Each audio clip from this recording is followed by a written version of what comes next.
Su palabra en mí es la espada que atraviesa hasta el alma.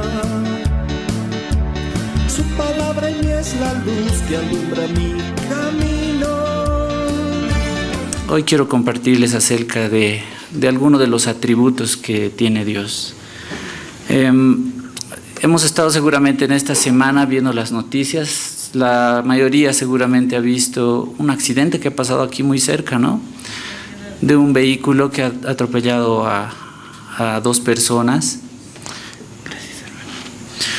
Y esto les comento, hermanos, porque el clamor de los parientes de las personas afectadas, no solo en este caso, sino en general, es pedir justicia de la persona que es irresponsable. Escuchamos muchas veces decir eso, ¿no? Queremos justicia o que se haga justicia. Es un clamor, nos indigna a todos nosotros cuando pasa algo y existe la injusticia. Eso es algo que está muy dentro de nosotros. En otro ejemplo que fui recordando, en el denominado Octubre Negro, igual cuando fallecieron muchas personas por los conflictos que existían acá, el presidente de aquella época se dirigió a las personas en el Alto y recuerdo que sus palabras fueron: ni olvido ni perdón, sino justicia. Y no sé si cuando escuchamos estas palabras, ¿qué viene a nuestra mente?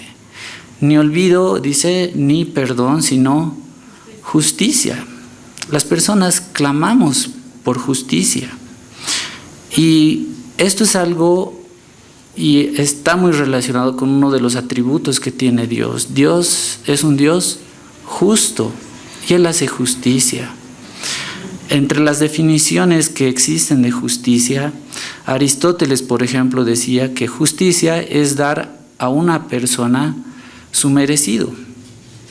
Y eso es algo lógico, ¿no? Ahora, cuando pasa un accidente y estas cosas, ¿cómo se hace justicia? Hay unas normas y se debe cumplir la ley. Dios mismo hace justicia conforme a lo que Él mismo es, porque Él es santo, justo, misericordioso y tiene muchos atributos más. Pero Él actúa conforme a todas esas atribuciones que son en sí mismas lo que conforman lo que es Dios. Quiero que iniciemos leyendo lo que dice Apocalipsis 15, versículos 3 y 4, porque vamos a desarrollar hoy y vamos a ver dentro de estos atributos que nuestro Dios es Dios santo, es justo y también misericordioso. En Apocalipsis 15, versículos 3 y 4, lo vamos a leer juntos. 2 y 3. Y cantan el cántico de Moisés, siervo de Dios, y el cántico del Cordero, diciendo: grandes y maravillosas son tus obras, Señor Todopoderoso. Justos y verdaderos son tus caminos, Rey de los santos. ¿Quién no temerá, oh Señor, y glorificará tu nombre? Pues solo tú eres santo, por lo cual todas las naciones vendrán y te adorarán, porque tus juicios sean. Aquí, hermanos, vemos cómo la Biblia presenta a Dios. Y lo dice de esta forma. Seguramente algunos han recordado que hay una alabanza antigua que tomaba parte de este versículo. Dice el versículo 3, y cantan el cántico de Moisés, siervo de Dios. Lo bonito de esto es también que aquí está haciendo una referencia al Éxodo 15, cuando el pueblo judío había atravesado el Mar Rojo y los había liberado de la esclavitud de los egipcios.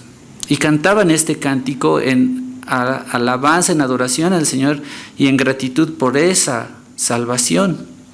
Por eso dice, cantan el cántico de Moisés, siervo de Dios, y el cántico del Cordero también, diciendo: grandes y maravillosas son tus obras. ¿Qué dice del Señor Dios? Que es todopoderoso.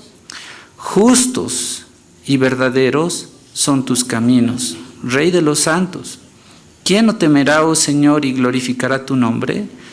Pues solo tú eres santo, por lo cual todas las naciones vendrán y te adorarán, porque tus juicios se han manifestado. Cuando habla del cántico del Cordero, no vamos a verlo ahora, pero está en Apocalipsis capítulo 5 versículos 8 al 14, pero está hablando de la liberación del pueblo de Dios del pecado por medio del Cristo, del Cordero inmolado. Y en gratitud a esas palabras se presentan estas expresiones donde le dice que grandes y maravillosas son tus obras, Señor Dios Todopoderoso. Justos, esta palabra está ahí, ¿no? Y verdaderos son tus caminos. Pero después también le dice, pues solo tú eres santo. Si hemos prestado atención en las alabanzas que hemos cantado el día de hoy, estoy casi seguro de que no hemos prestado atención, de que casi en todas el calificativo que le damos a Dios es santo. Y una de las cosas importantes que vamos a empezar a ver, hermanos, es que no podemos imaginar a Dios desligados de su santidad. Y eso es algo que muchas veces olvidamos. Y bueno, en torno a la justicia de Dios que acabamos de leer también, que justos y verdaderos son sus caminos, la justicia es uno de esos atributos de Dios. Dios no sería Dios si no fuese justo. Justicia en el Antiguo Testamento tiene la misma palabra para rectitud, para ser recto. Dios es en esencia justo. Entonces es necesario, es lo primero que vamos a ver ahora, es necesario conocer a Dios y vamos a ver en estos dos aspectos primero, en su santidad y en su justicia. Entonces, yo sé que tal vez cuando han conversado o hemos conversado con algunas personas que no son cristianas, muchas de ellas dicen que Dios es injusto, ¿no? ¿Por qué? Porque Dios, si fuese justo, no distribuye su gracia y misericordia a todos por igual. Parece algo lógico, pero el problema está en que, lastimosamente, no conocemos bien lo que es Dios. Si no conocemos bien lo que es Dios, vamos a tener esos conceptos. Y eso es lo que vamos a aclarar un poco ahora. Romanos 6:23, por favor. Vayamos a Romanos, lo que nos dice la palabra a través de Pablo. En el capítulo 23, conocemos bastante bien este pasaje. Y aquí se manifiesta la justicia de Dios. Tengamos en mente, hermanos, que Dios es Dios, creador del universo. Él hizo todas las cosas en perfección, en armonía. No podemos reducirlo a una imagen terrenal o tener una imagen de Él, una idea de Él, como si fuese alguno de nosotros. Por eso es el que dice esto, Romanos capítulo 6, versículo 23. Lo leemos juntos, 2 y 3. Porque la paga del pecado es muerte, mas la dádiva de Dios es vida eterna en Cristo Jesús, Señor nuestro. En la primera parte, hermanos, dice que la paga del pecado, ¿cuál es? Hermanos, ahí se está manifestando la justicia de Dios. ¿Por qué la paga del pecado es muerte? Porque Dios es en esencia santo, no puede convivir con el pecado. Y Él ha determinado que la paga del pecado es muerte. Esa es la justicia de Dios. Es difícil a veces asimilar algo así para nosotros, pero eso es lo que dice su palabra. Entonces, debemos saber quién realmente es Dios en toda su santidad. Por eso es que un poco más adelante, en el capítulo 9 de Romanos, vayamos al capítulo 9, los versículos 14 al 16, para algunas personas sí va a costar mucho poder comprender esto, pero por eso es necesario que conozcamos y comprendamos quién realmente es Dios soberano. Romanos 9, capítulo 9, versículos 14 al 16. Lo leemos juntos, 2 y 3. ¿Qué pues diremos? ¿Que hay injusticia en Dios? En ninguna manera. Pues a Moisés dice, tendré misericordia del que yo tenga misericordia, y me compadeceré del que yo me compadezca. Así que no depende del que quiere ni del que corre, sino de Dios. Y esto responde a esa pregunta que muchas personas también dicen, ¿no? ¿Por qué Dios es así? Parece que fuese injusto. ¿Por qué no da su gracia y misericordia a todos? Dios es justo y dice que la paga del pecado es muerte. Pero acá también nos dice, ¿qué pues diremos? ¿Que hay injusticia en Dios? En ninguna manera. Pues a Moisés dice, tendré misericordia del que yo tenga misericordia y me compadeceré del que yo me compadezca. La justicia de Dios se manifiesta, pero su misericordia también es algo que Él puede atribuir con la soberanía que Él tiene. Es justo con todos. Y vamos a desarrollar un poquito más de todo esto. Olvidamos, hermanos, con mucha frecuencia lo que decía, ¿no? ¿Quién es Dios? ¿Quién es Dios para nosotros? Y olvidamos también quiénes somos nosotros. Él es Dios creador, santo, soberano, todopoderoso, omnipotente. Y nosotros fuimos creados del barro, somos absolutamente nada, somos polvo, sin Él no somos absolutamente nada. Un ejemplo que quiero compartirles, hermanos, está en el Antiguo Testamento. Vayamos a 2 Samuel, por favor, segundo libro de Samuel, al capítulo 6, los versículos 5 al 11.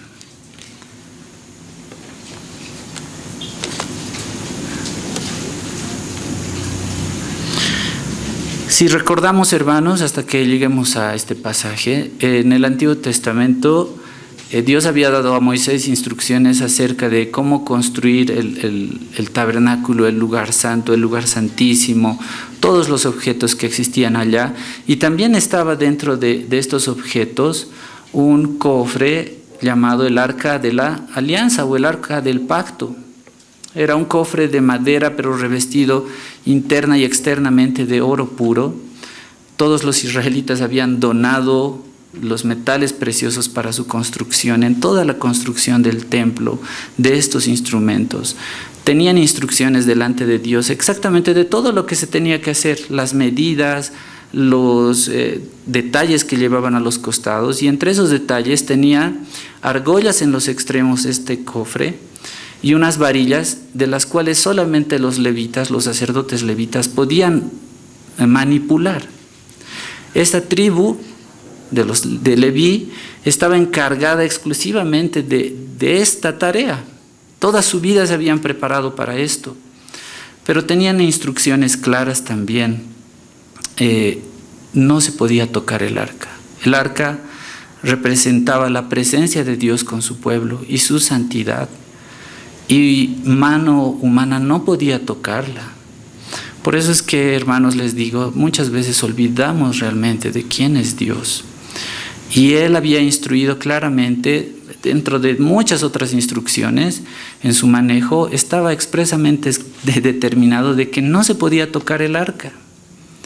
Pero pasó esto, y el arca había sido arrebatada por los filisteos. Pasaron muchas cosas y al final el pueblo judío logró recuperar el arca, estuvo en custodia bastante tiempo, y en este relato que vamos a leer, estaban trasladando ya, David estaba haciendo trasladar el arca al templo que habría él preparado. Entonces leemos los versículos 11 al 5 para poder entender qué había pasado. Capítulo 6 de 2 Samuel, versículos 5 al 11. Y lo vamos a leer juntos, 2 y 3. Y David y toda la casa de Israel danzaban delante de Jehová con toda clase de instrumentos de madera, de haya, con arpas, salterios, panderos, flautas. Cuando llegaron a la era de Nace, Usa extendió su mano al arca de Dios y la sostuvo, porque los bueyes y el furor de Jehová se encendió contra, y lo hirió allí Dios por aquella, y cayó allí muerto junto al arca de Dios.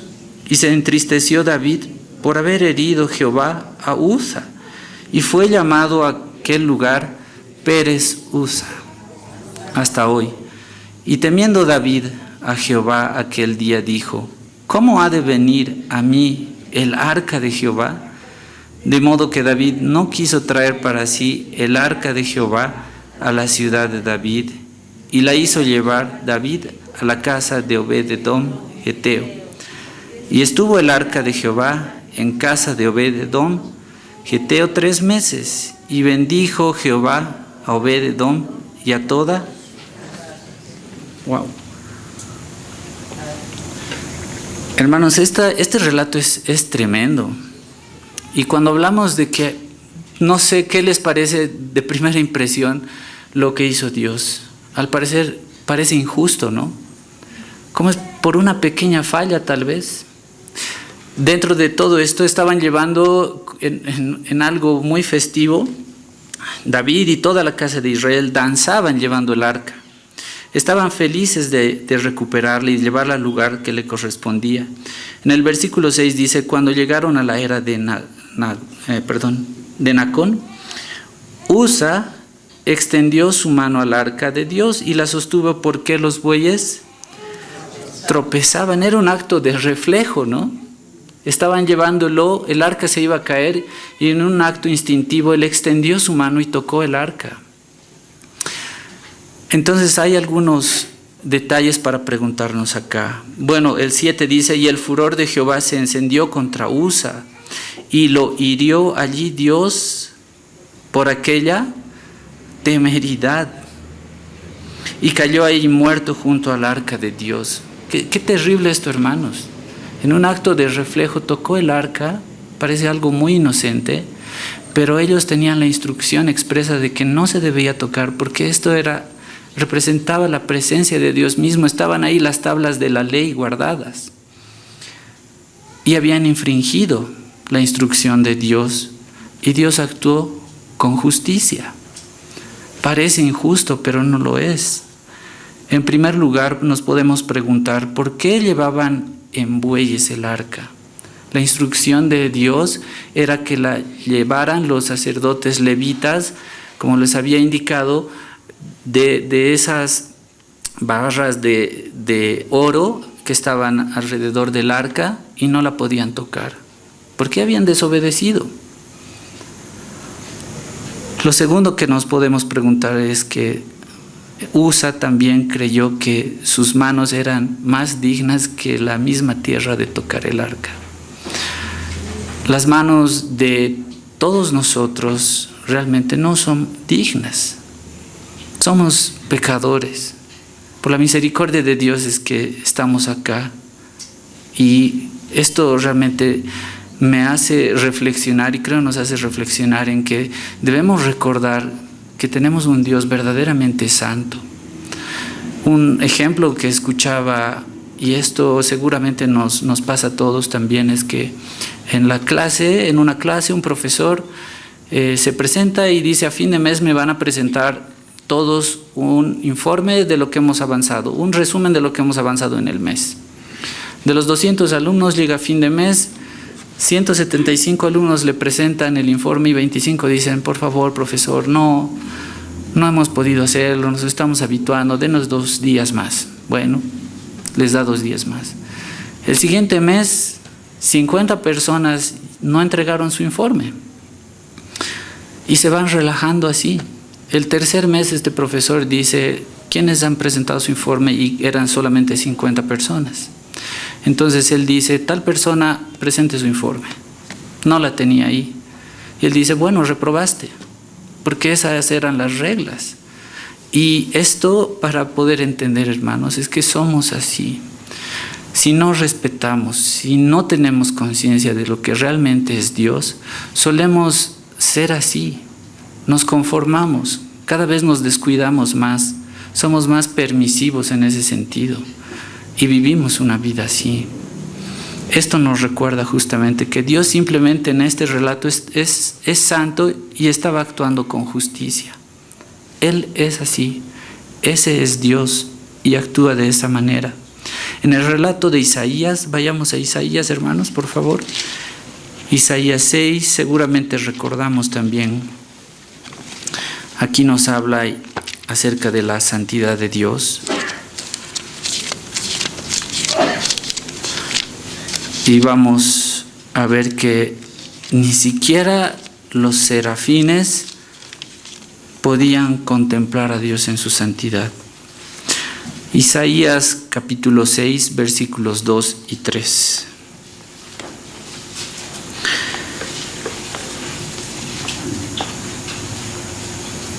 Vamos a leerlo juntos, 2 y 3. Por encima de él había serafines. Cada uno tenía 6 alas. Con 2 cubrían sus rostros, con 2 cubrían sus pies y con 2 volaban. Y el uno al otro daba voces diciendo: Santo, Santo, Santo, Jehová de los ejércitos, toda la tierra está llena de su gloria. Hermanos, aquí vemos que ni siquiera los serafines pueden contemplar a Dios en esa santidad. Ellos tenían alas con las cuales tenían que cubrir inclusive sus rostros. Por encima de él, dice, había serafines, cada uno tenía, ¿cuántas alas? 6 alas. Y esta es una idea más clara de cómo son los serafines, ¿no? Con 2 cubrían sus rostros, con 2 cubrían sus pies y con 2 volaban. Y el uno al otro daba voces diciendo: Santo, Santo, Santo Jehová de los ejércitos, toda la tierra está llena de su gloria. Y esto, hermanos, nos recuerda que Dios es verdaderamente santo, que nosotros somos pecadores, que nos hemos rebelado contra Él y que esa es nuestra condición, que sin Cristo realmente no somos nada. Algo que viendo todos estos temas, hermanos, algo que me había impactado es lo que decía un teólogo y predicador, R.C. Sproul, al respecto, y quiero leerlos literalmente, pero quiero que antes leamos lo que dice Mateo 22. Estamos viendo acá, hermanos, cómo es Dios en su santidad y en su justicia. En Mateo 22, versículos 13 y 14, y en realidad en Mateo, en otros varios versículos, vamos a recordar que se hace referencia al lloro y al crujir de dientes. Mateo 22, 13, 14. Lo vamos a leer juntos. 2 y 3.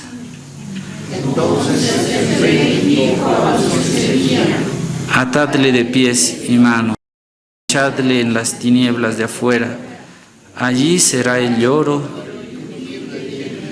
porque muchos son los llamados y pocos.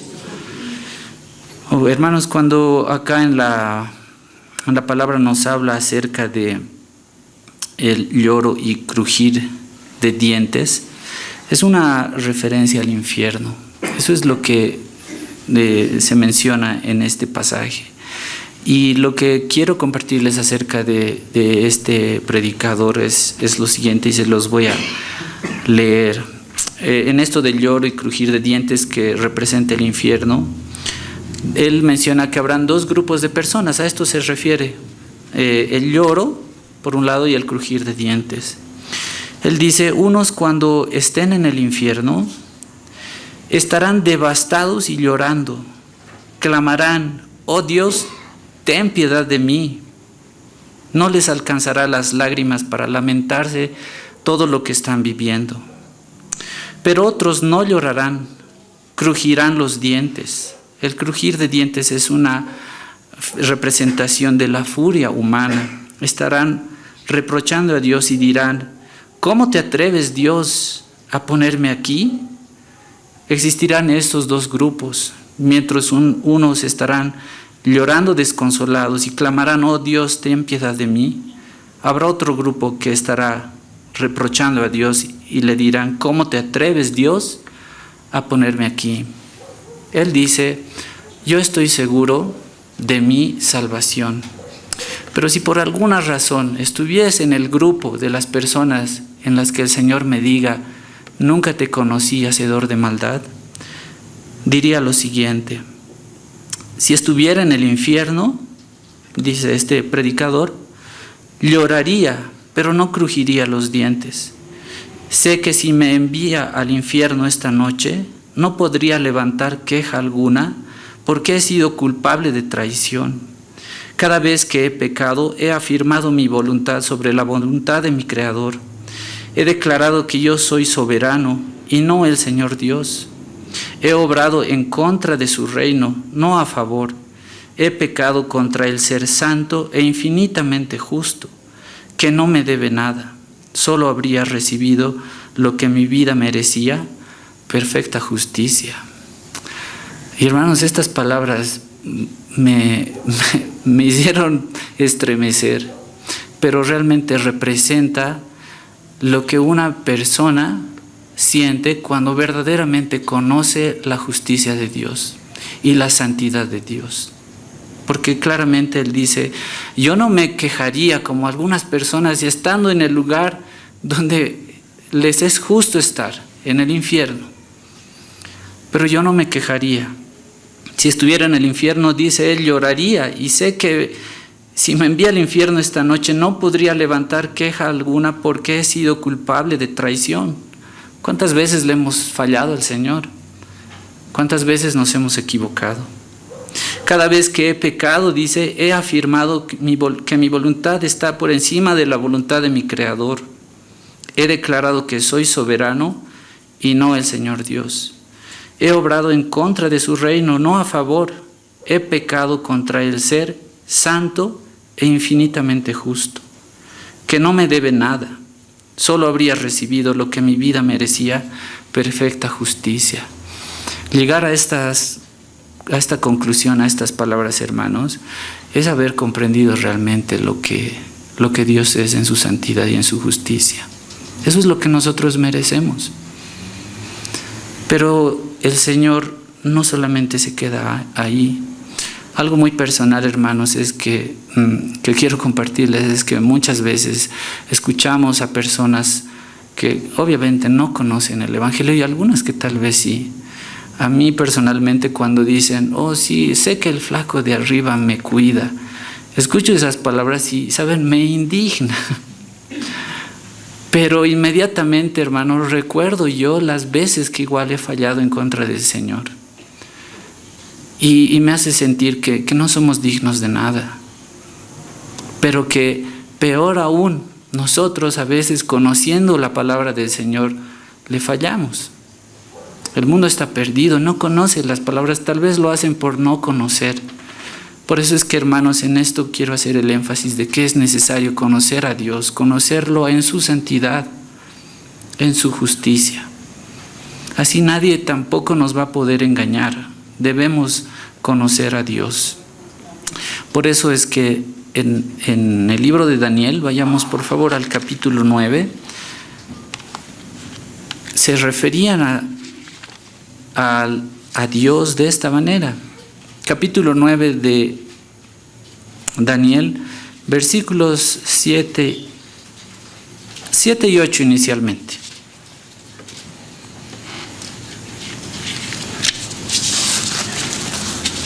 Cuando comprendemos lo que es Dios, hermanos, podemos hablar y decir de Él como lo dicen estas palabras. Capítulo 9 de Daniel, versículos 7 y 8.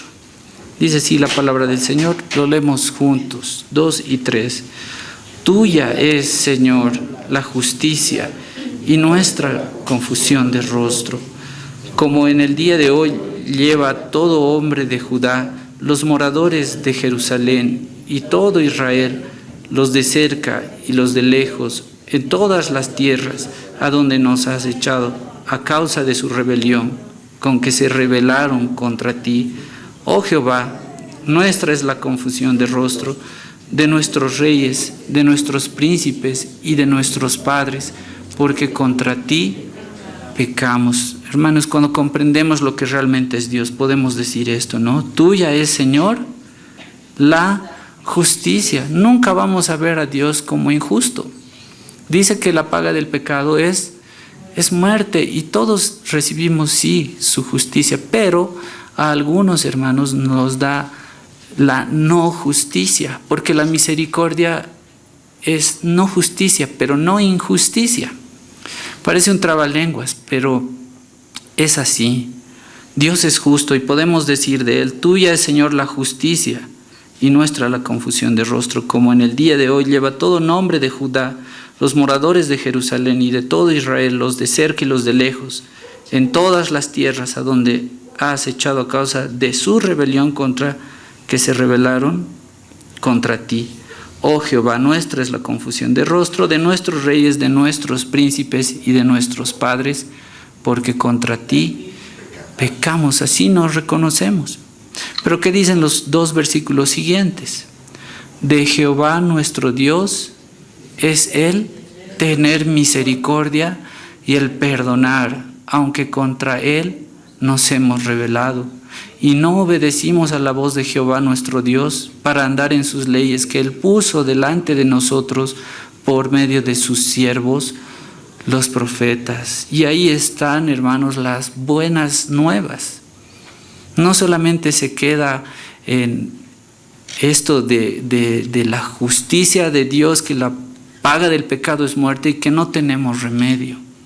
De Jehová nuestro Dios es tener misericordia y perdonar, aunque contra Él nos hemos rebelado y no obedecimos a la voz de Jehová nuestro Dios para andar en sus leyes que Él puso delante de nosotros por medio de sus siervos, los profetas. Por eso es que en Cristo, hermanos, somos justificados. La paga que nosotros merecíamos, la muerte, fue descargada en su propio Hijo, el Cordero perfecto. Y esas son las buenas nuevas. Por eso es que segundo que vamos a ver, y es la parte final, es que aparte de conocer al Dios santo y de justicia, también vamos a ver y conocer al Dios misericordioso. Lo que dice en Romanos 1, versículos 16 y 17, que lo hemos leído muchas veces, y vamos a Romanos capítulo 1. Nos va a recordar que, ¿saben? Pablo estaba aquí describiendo en qué significa la justicia de Dios. Lo vamos a leer, por favor, versículos 16 y 17 del capítulo 1. 2 y 3. Porque no me avergüenzo del Evangelio, porque es poder de Dios al judío primeramente y también al griego. Porque en el Evangelio la justicia de Dios se revela por fe y para fe, como está escrito: mas el justo por la fe vivirá. Hermanos, muchas veces hemos hablado y les he compartido acerca de lo que le había pasado a Lutero. Lutero tenía tal reverencia a Dios y él pensaba que con las confesiones y sus penitencias y todas esas cosas, él podía limpiarse delante de Dios. Estaba en su mente, y esto sí lo hemos hablado varias veces, pero él se confesaba cada día horas y horas. Quería confesarlo todo, y cuando se había olvidado de confesar algo, se sentía el hombre más miserable. Pero llegó a este pasaje y él dice que es como si la puerta de los cielos se le hubiera abierto y comprendió lo que el Evangelio dice. Voy a leerles esta misma porción, pero en otra traducción, que es en la NTV, en la Nueva Traducción Viviente, y creo vamos a comprender mucho mejor lo que dice. Les leo ahora. Dice: pues no me avergüenzo de la buena noticia acerca de Cristo, porque es poder de Dios en acción para salvar a todos los que creen, a los judíos primero y también a los gentiles. Esa buena noticia nos revela cómo Dios nos hace justos ante sus ojos, lo cual se logra de principio a fin por medio de la fe. Como dicen las Escrituras, es por medio de la fe que el justo tiene vida. Hermanos, comprender lo que Dios ha hecho en nuestras vidas realmente es glorioso. En el verso 17 dice: esa buena noticia, que es el Evangelio, nos revela, esto se le reveló a Lutero y a todos nosotros, cómo Dios nos hace justos ante sus ojos. Hemos comprendido lo injustos que somos delante del Señor. Pero acá dice que esa buena noticia nos revela cómo Dios nos hace justos ante sus ojos, y no hay mejor noticia que esa. Que un Dios santo, perfecto, nos vea justos es solamente por Cristo, porque Él fue en nuestro lugar. Y dice además, lo cual se logra de principio a fin por medio de la fe. Es el único requisito, una fe genuina. Y ni eso proviene de nosotros, es Dios. Por eso dice que no depende del que quiere ni del que corre, sino de Dios que tiene misericordia. Como dicen las Escrituras, es por medio de la fe que el justo tiene vida. Y tenemos vida eterna en Cristo Jesús. Ahí se manifiesta su misericordia. ¿Qué dice Primera de Pedro, hermanos, capítulo 3, versículos 16 y 18? Porque ahora estamos observando que Dios también es misericordioso. En su justicia, Dios envió a su Hijo para que Él pagase nuestra culpa. Él es nuestro sustituto. Primera Pedro capítulo 3, versículos 16 al 18. Lo vamos a leer juntos. 2 y 3. Teniendo buena conciencia, para en lo que murmuran de vosotros como de malhechores, sean avergonzados los que calumnian vuestra buena conducta en Cristo. ¿Por qué?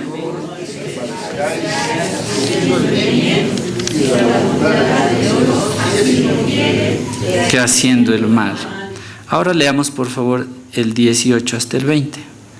Porque también Cristo padeció una sola vez por los pecados, el justo por los injustos, para llevarnos a Dios, siendo a la verdad muerto en la carne, pero vivificado en espíritu, en el cual también fue y predicó a los espíritus encarcelados, los que en otro tiempo desobedecieron, cuando una vez esperaba la paciencia de Dios en los días de Noé, mientras se preparaba el arca, en la cual pocas personas, es decir, 8, fueron salvadas por agua. Hermanos, acá en el versículo 18 especialmente nos recuerda la obra de Cristo, porque también Cristo padeció una sola vez por los pecados, el justo por los injustos, para llevarnos a Dios, siendo a la verdad muerto en la carne, pero vivificado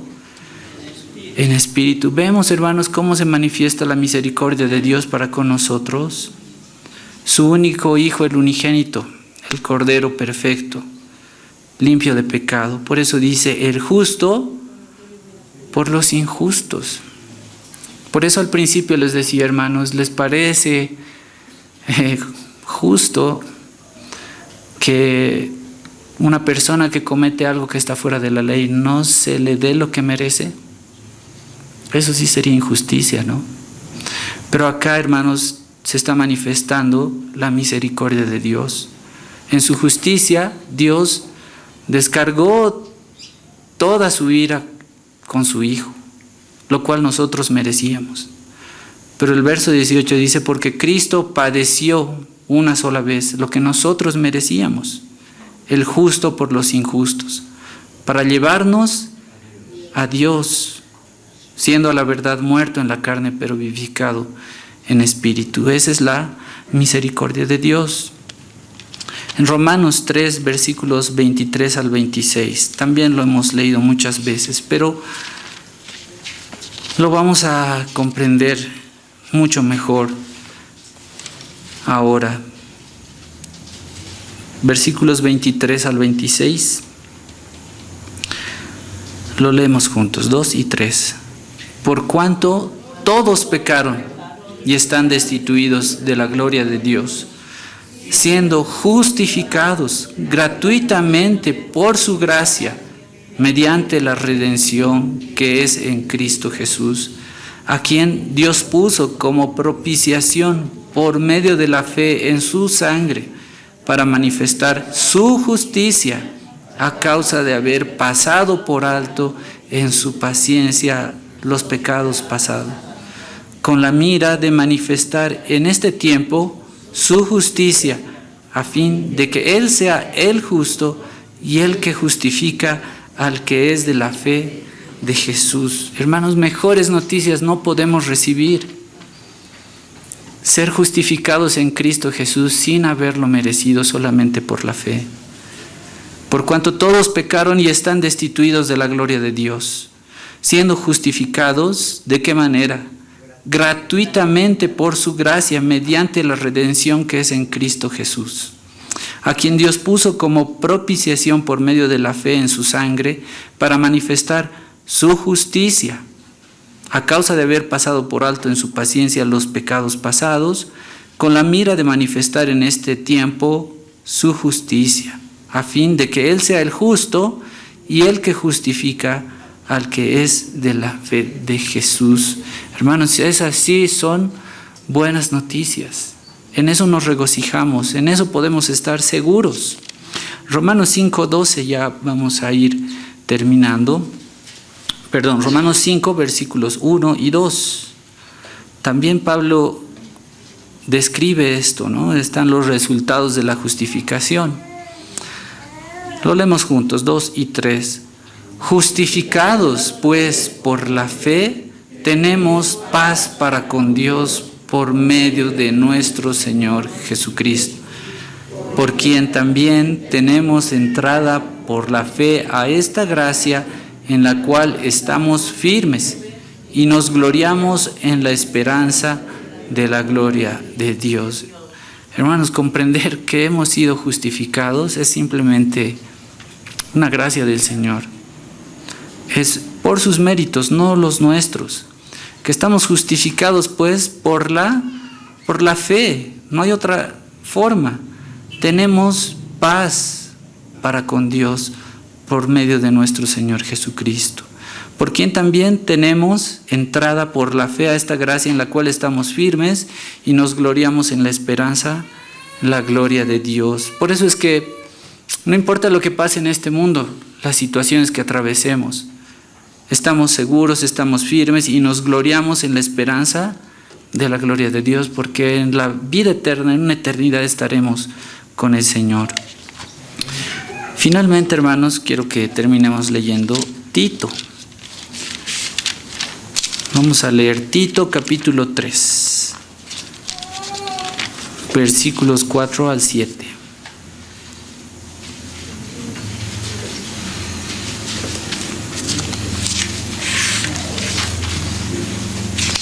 Capítulo 3 de Tito, versículos 4 al 7.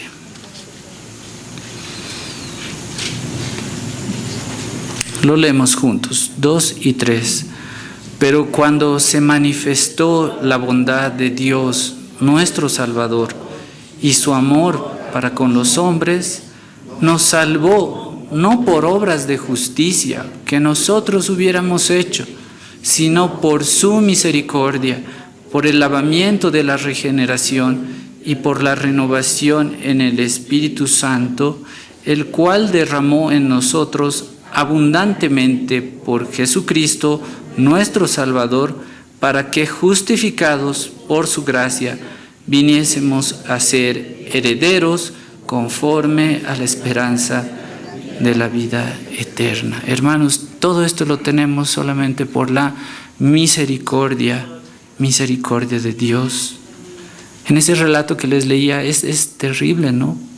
Una vez que las personas estén en el infierno, ya es tarde, ya será tarde.